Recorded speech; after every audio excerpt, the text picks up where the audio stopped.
Bonjour et bienvenue dans le nouveau vlog. Aujourd'hui, on va parler de l'intérêt du massage transversal profond.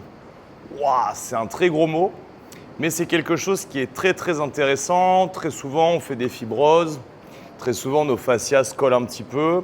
Ça réduit la mobilité, ça réduit l'amplitude de nos chaînes et ça pose beaucoup de problèmes.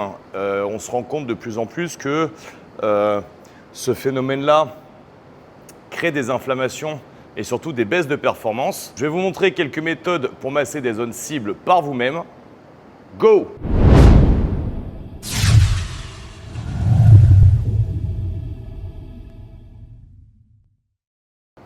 Mais avant toute chose, venez voir. On va aller dans cette salle qu'on a renommée le four, au vu de la saison. Désolé si vous entendez le ventilo. Monsieur, dame, bonjour. Donc là, comme vous pouvez constater, on a Sacha qui est en train de se faire éclater les fibroses et détendre les fascias au niveau du quadri. Tu peux appuyer un petit peu qu'on voit à quoi ça ressemble comme… Non, parce qu'on était en train de discuter justement qu'il y avait un point Vas-y, plutôt là, féminin. là, voilà, là on peut voir. Voilà, là on a une réaction.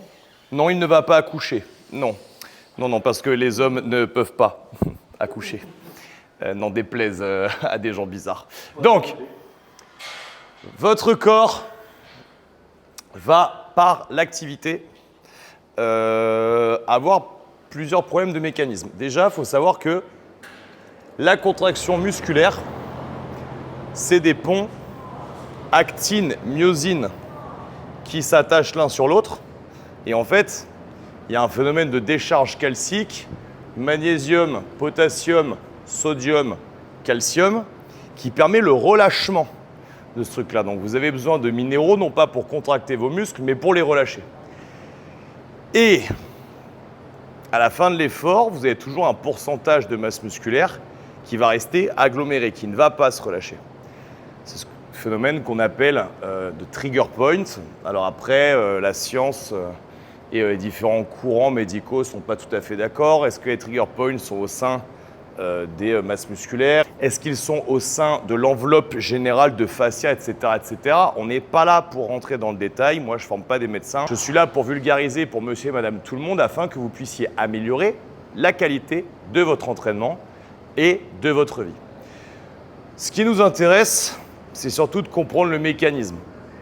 Dans les quadriceps, dans les triceps, dans les trapèzes, parfois dans les ischios, très souvent dans les mollets, voire sous la voûte du pied, vous allez avoir ce phénomène qui va se produire et ça va poser de gros problèmes. Moi, par exemple, au niveau des omoplates dans mon dos, j'ai ce phénomène qui se produit très souvent et en fait, ça annihile la capacité de mes omoplates à faire ce mouvement de sonnette et ça rend très compliqué pour moi l'ouverture en overhead. L'objectif, c'est de comprendre que s'entraîner, c'est bien, récupérer, c'est bien, mais récupérer, ça ne veut pas dire juste boire de l'eau, prendre des compléments alimentaires et faire un peu de vélo. Récupérer, dans la partie récupération, vous avez tout l'aspect circulation du sang qui est intéressant, mais pour moi, surtout, l'aspect destruction de ces trigger points et l'aspect relâchement de ces fascias est au moins tout aussi important. D'ailleurs, une des caractéristiques des sportifs de très haut niveau, c'est que entraînement après entraînement, ces gens-là ont un meilleur relâchement musculaire, ce qui fait qu'ils ont une meilleure récupération et ils peuvent encaisser plus de volume. Donc, la capacité à se relâcher entre les séances est extrêmement importante. Dans notre cas de figure, on ne peut pas tout masser tout seul. Pour moi, ce que je vous conseille, c'est une fois par mois, dans votre entourage, trouver quelqu'un qui masse très bien. On n'est pas là pour faire des papouilles, on est là pour péter des nœuds. Clairement, si vous avez quelqu'un comme ça dans votre entourage, ça vaut vraiment le coup de le faire travailler. une bonne heure de massage tous les 15 jours et tous les mois, votre qualité de vie va complètement changer. Mais si vous n'avez pas la possibilité de le faire, on a quelques solutions. Par exemple, venir sur cette box et venir écraser mes quadriceps, alors non pas avec des sticks de mobilité complètement nazes, comme j'ai pu voir dans le passé, mais avec de la bonne barre olympique de 20 kg posée sur votre quadriceps. Là, mes amis, on va rentrer dans un niveau de relâchement bien plus intéressant. J'ai dit la barre olympique, ça peut être une kettlebell de 24. Vous allez voir, vous posez le matériel sur votre cuisse, vous cherchez pendant 20-30 secondes les points qui accrochent vraiment. Au bout de 20-30 secondes, le faisceau superficiel va se relâcher. Et là, vous allez pouvoir vraiment rentrer dans le vif du sujet. Vous comprendrez exactement ce que je suis en train de dire quand vous serez en train de le faire. À partir de ce moment-là, vous avez deux méthodes. Soit vous massez avec l'objet la corde que vous sentez dans le muscle, le nœud. Vous y allez, vous y allez, vous y allez. Deuxième méthode, ce que les médicaux appellent le point de Jones. Vous restez appuyé, alors même eux ne sont pas d'accord, entre 30 secondes et 90 secondes. But du jeu, mettre une grosse pression pendant une durée pour entraîner un relâchement réflexe motoneuronal, bref, blablabla. Donc j'ai deux solutions, soit je masse, j'écrase et j'essaie de faire partir la corde, soit j'exerce une grosse pression et je reste dessus. Mais dans tous les cas, la barre olympique comme la kettlebell va énormément vous aider. Par exemple, je n'aurais pas pu faire squat everyday à l'époque du confinement si je n'avais pas passé 20 minutes tous les jours à éclater mes quadriceps. Dans le même style, vous pouvez faire exactement la même chose au niveau des triceps en considérant que le triceps démarre d'ici et va jusque là, en cherchant à écraser toutes les portions du triceps qui sont très souvent pleines de fibrose, très souvent raccourcies, et c'est très souvent un des problèmes du manque d'ouverture au niveau de l'épaule. Donc je n'hésite pas à bien venir masser. Vous allez voir, c'est vraiment bien douloureux. Je n'hésite pas à venir proche des insertions. Je n'hésite pas à venir juste là, sous tous les petits muscles périphériques de mon omoplate. C'est vraiment pas sympa, mais clairement, ça va vous faire un bien fou. L'autre truc qui peut complètement soulager vos épaules, faire la même chose au niveau des trapèzes. Très souvent, les gens ont des contractures monumentales au niveau des trapèzes et payent des fortunes en ostéo pour essayer de les faire passer. Je vous explique, ça n'a pas vraiment d'intérêt. Votre problème, c'est le nombre de trigger points et de tensions beaucoup trop élevées que vous avez dans le trapèze. Le sport du CrossFit n'aidant carrément pas, puisque tout ce que vous faites en CrossFit vient du sol et vous le tirez. Vous faites du rameur, vous faites de l'haltéro, vous faites des kettlebells, vous faites des dumbbells et les nanani, les nanana. Donc, comme vous ne faites jamais en opposition à ça d'abaissement des épaules, parce que le seul moment où vous pourrez faire de l'abaissement des épaules, c'est soit en hold aux anneaux, soit en pratiquant les anneaux, mais c'est tout. Eh bien, très rapidement, certaines personnes qui n'ont pas des épaules ultra robustes vont tout prendre dans les trapèzes. Ça ne sert à rien, je répète, de casser votre PEL chez l'ostéo. Il y a un intérêt à aller chez l'ostéo, mais pas dans ce cas-là. Et vraiment, venez éclater vos trapèzes. Nous, c'est quelque chose qu'on conseille beaucoup dans les protocoles de PM. Beaucoup dans nos clients, les résultats sont absolument incroyables. Une autre manière de varier ça, c'est qu'une fois que je suis coincé dans le rack avec ma barre, je peux tout à fait venir taper une autre partie des trapèzes en tournant. Et là, je vais avoir d'autres faisceaux dans ce sens. Je vais pouvoir venir dans l'autre sens, etc., etc. Encore une fois, extrêmement douloureux. Mais je vous propose de faire le test. Vous regardez devant vous, vous faites gauche, droite. Vous sentez les tensions au niveau des cervicales. Vous faites 5 minutes par côté, vous recommencez. Vous allez halluciner. Pour ceux qui ont des problèmes de mobilité de l'épaule, faites la même chose en ouvrant là.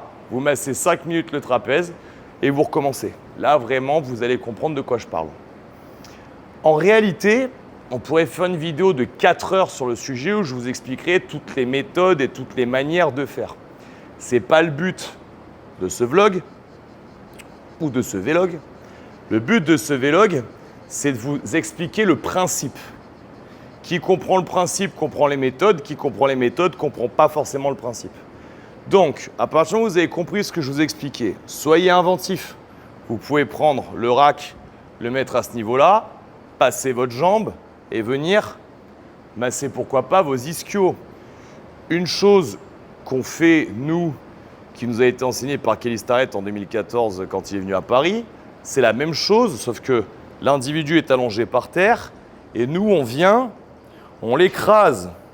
J'avais fait ça dans une compète à Albertville et il y a un gars qui était venu me dire « Oui, c'est profondément humiliant d'avoir fait ça à ta partenaire, et cette espèce d'abruti, parce qu'il n'y a pas d'autre nom. » J'étais en fait en compétition avec une fille, on était premier, et cette fille éclate complètement en termes de congestion en wall ball, et en fait, si elle finit pas ses wall balls, moi je peux pas finir le WOD. Donc je lui ai demandé de s'allonger, on avait un peu d'avance, et je lui ai écrasé vraiment fort les quadris, ce qui lui a permis en fait d'avoir le relâchement nécessaire pour finir ses wall balls. Et derrière, on a continué le WOD. Et ce mec est venu me faire la leçon à la fin de la compète en m'expliquant que c'était pas très bien. Donc je vais vous expliquer l'équation mathématique du massage. Comme ça évitera à tous les abrutis derrière leur écran de donner leur avis qui n'intéresse personne. L'équation du massage est très simple. L'efficacité du massage est relative à l'intensité de la pression exercée. Donc si vous avez 4 heures devant vous, vous pouvez masser tout doux, tout mignon. Si vous avez 30 secondes devant vous, ah ben ça ne va pas marcher. Il va falloir presser très fort, mais par contre ça fonctionne. Et la fin justifie les moyens. Donc en compétition, ça nous arrive, une fois que notre grippe a littéralement explosé, de nous allonger par terre et on a un partenaire ou un collègue qui vient, qui nous écrabouille complètement les avant-bras, ça nous soulage de dingue et on peut très vite repartir sur l'épreuve. Ça nous aide beaucoup aussi en récupération entre les épreuves. Et quand on est sur un WOD team qui dure 20 minutes, quand il y en a un qui a une espèce de crampe, une grosse contracture ou simplement que ses muscles sont complètement asphyxiés, désolé, on n'y va pas comme ça. Pour cette espèce de soi-disant respect de la dignité humaine, moi, quand j'ai mal dans mes quadris, je demande à mes collègues de me sauter à pieds joints sur les cuisses pour que je puisse repartir et j'en ai jamais fait un flanc. L'anecdote sur ce jeune homme qui était venu m'expliquer la vie, c'est que comme je l'ai bloqué sur Instagram, 2 ans après, il a fallu que d'un autre profil, il vienne m'écrire pour finalement s'excuser, me dire que j'avais raison, parce qu'entre-temps, il avait compris. Ce qu'on appelle le syndrome de Dunning-Kruger, vous savez, je ne sais pas que je ne sais pas, donc je pense que je sais. 2 ans après, il se rend compte que finalement, il ne savait pas. Et dans ma grande bonté, je l'ai rebloqué. Ce vlog est maintenant terminé, j'espère que ça vous a plu, que ça vous a diverti, que ça vous a occupé l'esprit. N'oubliez pas que vous pourrez vous contracter à hauteur de ce que vous vous êtes relâché. N'oubliez pas que vous pourrez bouger dans des amplitudes seulement si votre structure musculo-squelettique vous le permet. Donc, pensez toujours dans votre récupération à essayer de ressentir ces zones qui sont à la fois un petit peu ankylosées, un petit peu gorgées et qui ont besoin de récupérer. Et surtout, masser. Première option, faites-vous masser. Trouvez quelqu'un de compétent, trouvez quelqu'un qui masse, qui rentre fort avec ses coudes, qui rentre fort avec ses poings, qui n'a pas peur de vous faire mal. Vous allez voir, vos performances vont littéralement exploser, vos gains de mobilité aussi. Dans le cas où vous n'avez pas cette possibilité, eh bien prenez du temps pour vous, kettlebell, barre, dans un rack, sur vos quads, sur vos trapèzes, sur vos triceps et on y va, on n'a pas peur, on n'est pas feignant. Faites le test, massez-vous les quadriceps 5 à 10 minutes avec une KB bien lourde avant une séance de squat. Dites-moi en commentaire les résultats sur votre séance de squat. Vous verrez, vous serez bluffé. Bye bye.